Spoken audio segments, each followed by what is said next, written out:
ಚಂದ್ರಬಾಬು ನಾಯ್ಡು ಅವರು lab report ಅನ್ನು ಬಿಡುಗಡೆ ಮಾಡಿದ್ದಾರೆ. ಜಗನ್ ಸರ್ಕಾರ ಹಿಂದೂ ವಿರೋಧಿ ಕೆಲಸವನ್ನ ಮಾಡಿದೆ, ತಪ್ಪು ಮಾಡಿದವರಿಗೆ ಶಿಕ್ಷೆ ಆಗಬೇಕು, ಇದನ್ನು ನಾವು ತಾರ್ಕಿಕ ಅಂತ್ಯಕ್ಕೆ ತೆಗೆದುಕೊಂಡು ಹೋಗ್ತೀವಿ ಅಂತ ಜೋಶಿ ಅವರು ಹೇಳಿದ್ದಾರೆ. ಕೇಂದ್ರ ಸರ್ಕಾರ ಕೂಡ ತನಿಖೆಗೆ ಆದೇಶ ಕೊಟ್ಟಿದೆ.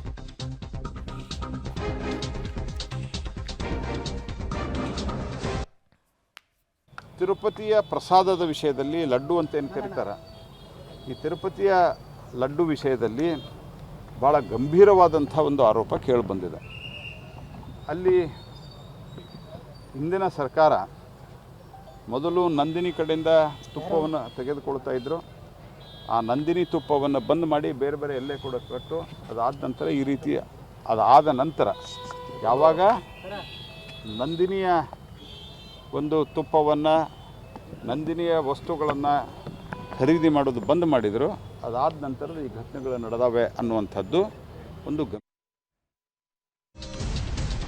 ಓಕೆ. ಇನ್ನು ತಿರುಪತಿಯ ಪ್ರಸಾದದಲ್ಲಿ ಲಡ್ಡೂಗೆ ಮೀನೆಣ್ಣೆ, ದನ, ಹಂದಿ ಕೊಬ್ಬು ಬಳಕೆ ವಿವಾದಕ್ಕೆ ಸಂಬಂಧಪಟ್ಟಂತೆ ಜಗನ್ ವಿರುದ್ಧ ಶಾಸಕ ಬಸನಗೌಡ ಯತ್ನಾಳ್ ಕೆಂಡಾಮಂಡಲರಾಗಿದ್ದಾರೆ. ಅವ್ರು ಹೇಳ್ತಾರೆ, ವ್ಯವಸ್ಥಿತವಾಗಿ ಸನಾತನ ಧರ್ಮ ನಾಶಕ್ಕೆ ಮಾಡಿರ್ತಕ್ಕಂಥ ಸಂಚು ಇದು. ಮೊದಲು ಮಾಜಿ ಆಂಧ್ರ ಸಿಎಂ, ಆಂಧ್ರ ಮಾಜಿ ಮುಖ್ಯಮಂತ್ರಿಯನ್ನ ಬಂಧಿಸಿ ಜಗನ್ನನ್ನ, ತಪ್ಪಿತಸ್ಥರಿಗೆ ಜೀವಾವಧಿ ಶಿಕ್ಷೆ ಕೊಟ್ಟರೂ ಕಡಿಮೆನೆ ಅಂತ ಯತ್ನಾಳ್ ಅವರು ಕಿಡಿಕಾರಿದ್ದಾರೆ. ಒಬ್ಬೊಬ್ಬರಾಗೆ ಬಿಜೆಪಿ ನಾಯಕರು ರಿಯಾಕ್ಟ್ ಮಾಡ್ತಾ ಇದ್ದಾರೆ. ಯಾಕೆಂದರೆ ಧಾರ್ಮಿಕ ನಂಬಿಕೆಯ ಮೇಲೆ ಆಗಿರ್ತಕ್ಕಂಥ ಗದಾಪ್ರಹಾರ ಇದು, ಹಾಗಾಗಿ ಈ ರೀತಿ ಹೇಳಿಕೆಗಳು. ಹೆಚ್ಚಿನಂತ ಮತ್ತು ಏನು ಸಾಕಷ್ಟು ಸಹಸ್ರಾರು ಜನ ಏನೋ ಒಂದು ಭಕ್ತಾದಿಗಳಿದ್ದಾರೆ ವೆಂಕಟೇಶ್ವರನಿಗೆ. ಆ ಒಂದು ಟಿ ಏನಾಗಿದೆ ಅಂತಂದ್ರೆ ಅದರಲ್ಲಿ ಈಗ ಒಂದು ಮಾಂಸವನ್ನು ಮಿಕ್ಸ್ ಮಾಡಿದ್ದು ಒಂದು ಏನು ಲಡ್ಡು ಹಂಚ್ತಾ ಇದ್ರು, ಅದ್ರ ಹಂಚಿದ ಅಂತ ಹೇಳಿ ಒಂದು ಕೇಳಿ ಬಂದಿದೆ.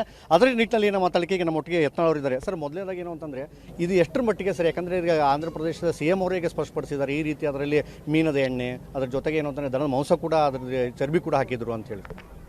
ನೋಡಿ, ಇಡೀ ದೇಶದಲ್ಲಿ ಸನಾತನ ಹಿಂದೂ ಧರ್ಮ ನಾಶ ಮಾಡಬೇಕಂತ ಹೇಳಿ ವ್ಯವಸ್ಥಿತವಾಗಿ ದೇಶದಲ್ಲಿರುವಂಥ ಭಾರತೀಯ ಜನತಾ ಪಾರ್ಟಿ ಬಿಟ್ಟರು ಎಲ್ಲ ರಾಜಕೀಯ ಪಕ್ಷಗಳು ಇವತ್ತು ಸನಾತನ ಧರ್ಮದ ದೇವಸ್ಥಾನಗಳ ಹುಂಡಿ ಹಣ ತಿನ್ನೋದು, ಆ ಹಣ ಒಯ್ದು ವಕಫ್ ಆಸ್ತಿಗಳ ಸಂರಕ್ಷಣೆ ಕೊಡೋದು. ಅಲ್ಲಿಂದ ಭಾಳ ದುರ್ದೈವ ಅಂದರೆ ತಿರುಪತಿ ವೆಂಕಟರಮಣ ದೇವಸ್ಥಾನ ಪ್ರತಿ ವರ್ಷ ಕೋಟ್ಯಾಂತರ ಜನ, ಲಕ್ಷಾಂತರ ಅಲ್ಲ ಕೋಟ್ಯಾಂತರ ಜನ ದರ್ಶನ ತಗೋತಾರೆ. ಮತ್ತು ಅದರ ತಿರುಪತಿ ಲಡ್ಡು ಬಗ್ಗೆ ಇಡೀ ಜಗತ್ತಿನಲ್ಲಿ ಅದಕ್ಕೆ ಆದಂಥ ವಿಶೇಷವಾದಂಥ ಪಾವಿತ್ರ್ಯತೆ ಇದೆ. ಹಿಂದೆ ಏನು ಜಗನ್ಮೋಹನ್ ರೆಡ್ಡಿ ಸರ್ಕಾರ ಏನಿತ್ತು, ಅಲ್ಲಿ ಮೀನಿನ ಇದು ಏನು ಎಣ್ಣೆ, ಅಲ್ಲಿಂದ ಕೊಬ್ಬು, ದನಗಳ ಕೊಬ್ಬು, ಇವುಗಳನ್ನು ಎಲ್ಲನೂ ಹಂದಿ ಕೊಬ್ಬು ಮತ್ತು ಗೋವಿನ ಕೊಬ್ಬನ್ನು ಮಿಕ್ಸ್ ಮಾಡ್ತಾರೆ ಅನ್ನುವಂಥದ್ದು ಈಗ ಬರೀ ರಾಜಕೀಯವಾಗಿ ಇದು ಟೀಕೆಯಲ್ಲ. ಈಗಾಗಲೇ ಗುಜರಾತದ ಒಂದು ಏನು ಫುಡ್ ಇದು ಮಾಡುವಂಥ ಟೆಸ್ಟಿಂಗ್ನಲ್ಲಿ ಇದು ಕಂಡು ಬಂದಿದೆ. ಅಂದರೆ ವ್ಯವಸ್ಥಿತವಾಗಿ ಸನಾತನ ಹಿಂದೂ ಧರ್ಮವನ್ನು ನಾಶ ಮಾಡಲಿಕ್ಕೆ.